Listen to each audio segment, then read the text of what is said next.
In this video, we're going to talk about the online payment settings in Freshbooks. If you're following along in the series, you might have noticed that I skipped over the permissions settings. That's because I went over that earlier in this video series when I talked about the people. So if you're looking for more information on that, go ahead and check out the video that's in the people chapter of this video series. Speaking about online payments, however, they're a really great option for businesses that are offering services or products and are tired of waiting for that check to come in the mail and having to go to the bank to deposit it and then waiting for it to clear. Online payments happen right away. They happen as soon as the client pays. So it's definitely a good option for some businesses.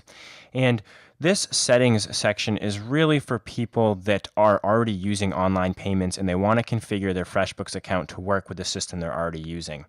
And I think you'll understand more about that as we go through this. So by default, the only payment option that is currently configured for your account is just a basic PayPal payment option. And if you're brand new to online payments, it's probably going to work best to use PayPal to start. Most people use it. It's probably the one that's the most industry standard way of paying over the internet. So it definitely works out really well.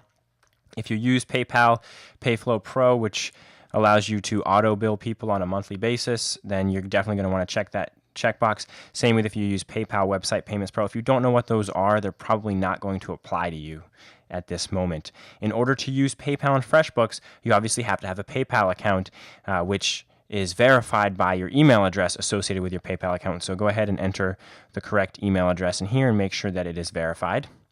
If you do use a different payment gateway, then you can authorize it to work with FreshBooks. In other words, when a client receives an invoice, they'll have the option to pay with whichever payment gateway you currently use. Like I said, this is generally for people that are already using a payment gateway like Authorize.net, which is one of the standard ones for autopay, if you have a client automatically paying you a certain amount per month. If you don't know what these are, if you're not ready to do auto bill capable gateways, if you don't want to have people pay automatically, then you probably don't need to worry about this. And then down here, you can choose what credit cards you can allow your customers to pay with. So you could allow them to pay with American Express, Discover, Diners, or JCB. And then you can go ahead and click Save when you're ready.